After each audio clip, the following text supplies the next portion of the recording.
Here question number 7.1 alternating current nalli a 100 ohm resistor is connected with a 220 voltage supplied battery ಅಂತೇಳಿ ಐತಿ.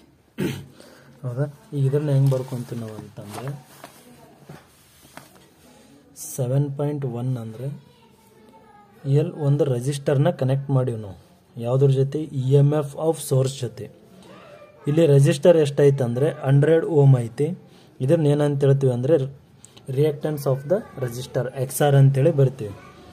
ಇಲ್ಲಿ ERMS ಅಂದರೆ voltage ಎಷ್ಟು ಕೊಟ್ಟಾರೆ ಇಲ್ಲಿ EMF ಅಂದರೆ 220 ವೋಲ್ಟೇಜ್ ಕೊಟ್ಟಾರೆ. ಇಲ್ಲಿ ಏನು ಕಂಡಿಡಿ ಅಂದ್ರೆ ಫಸ್ಟ್ ಎ ಪಾರ್ಟ್ನಲ್ಲಿ ಅಂದರೆ what is the RMS value of the current in the circuit. ಹೌದಾ, RMS value of the current ಕಂಡುಹಿಡಬೇಕು. ಮತ್ತೇನು ಕಂಡುಹಿಡಬೇಕು, ನೆಟ್ ಪವರ್ನ ಕಂಡುಹಿಡಬೇಕು. RMS value A part, power ಕಂಡುಹಿಡಿಯೋದು ಬಿ ಪಾರ್ಟ್. ಹೌದಾ, ಈ ಥರ ಕೊಟ್ಟಾಗ ಇಲ್ಲಿ ಎ ಪಾರ್ಟ್ನಲ್ಲಿ IRMSನ ಕಂಡುಹಿಡಿ ಅಂದರೆ IRMS is equals to ERMS divided by R ಅಂತೇಳಿ ಬರ್ತೀವಿ. ಇಲ್ಲಿ ERMS ಅಂದರೆ 220 ಡಿವೈಡೆಡ್ ಬೈ R ಅಂದರೆ 100, 0 ಕ್ಯಾನ್ಸಲ್ ಅಂದರೆ 2.2 ಆಂಪಿಯರ್ ಅಂತೇಳಿ ಬರ್ತೀವಿ. ಹೌದಾ, ಇದೇ ನ್ಯೂಮೆರಿಕಲ್ಸ್ ಬಿನಲ್ಲಿ ಪವರ್ ಕ್ಯಾಲ್ಕುಲೇಟ್ ಮಾಡಂತೇಳಿ ಹೇಳ್ಯಾರ. ಪವರ್ ಕ್ಯಾಲ್ಕುಲೇಟ್ ಅಂದರೆ ERMS ಇಂಟು ಕಾಸ್ ಪೈ ಅಂತೇಳಿ ಹೇಳ್ತೀವಿ. ಅಂದರೆ ಪೇಸ್ ಡಿಫ್ರೆನ್ಸ್ ಅಂತಂದರೆ ಇಲ್ಲಿ ನಾವು ಒಂದು ವೇವ್ ಫಾರ್ಮೇಷನ್ ಇದರಲ್ಲೇ ಆಗ್ತೈತಿ. ಇದು ಪಾಸಿಟಿವ್, ಇದು ನೆಗೆಟಿವ್. ಇದನ್ನ ಏನಂತ ಹೇಳ್ತೀವಿ ನಾವು ಒಮೆಗಾ ಟಿ ಅಂತೇಳಿ ಬರ್ತೀವಿ ನಾವು.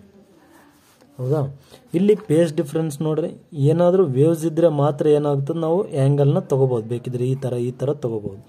ಇಲ್ಲಿ ಏನಿಲ್ಲ, ಪೇಸ್ ಡಿಫ್ರೆನ್ಸ್ ಏನದ ಪ್ಲೇನ್ ಐತಲ್ಲ, ಹಂಗಾಗಿ ಏನಾಗ್ತದೆ 0 ಆಗ್ತದೆ. ಇಲ್ಲಿ IRMS ಅಂದರೆ 2.2 ಐತಿ, ERMS ಅಂದರೆ 220 ಅದ, ಕಾಸ್ ಪೈ ವ್ಯಾಲ್ಯೂ ಅಂದರೆ 0. 2.2 into 220 into cos pi value ಅಂದರೆ 1 ಬರ್ತದೆ. ಮತ್ತು ನೆಕ್ಸ್ಟ್ ನೋಡ್ರಿ, ಇಲ್ಲಿ 2.2 ಅದ, ಇಲ್ಲಿ 220 ಅದ. ಇಲ್ಲಿ ಡೆಸಿಮಲ್ ಕ್ಯಾನ್ಸಲ್ ಮಾಡಿರಿ. ಹೌದಾ, 2.2 ಐತಿ, ಸಾರಿ ಇಲ್ಲಿ ಡೆಸಿಮಲ್ ಕ್ಯಾನ್ಸಲ್ ಮಾಡಿದರೆ 10 ಆಗ್ತದೆ. ಇಲ್ಲಿ 220. ಹೌದಾ, ಇಲ್ಲೊಂದು 0 ಕ್ಯಾನ್ಸಲ್. 22 ಇಂಟು 22 ಅಂದರೆ ಎಷ್ಟು ಬರ್ತದೆ ಅಂದರೆ 484 ವ್ಯಾಟ್ ಅಂತೇಳಿ ಹೇಳ್ತೀವಿ ನಾವು. S unit of power is watt. ಹೌದಾ, ಇದು 5.1.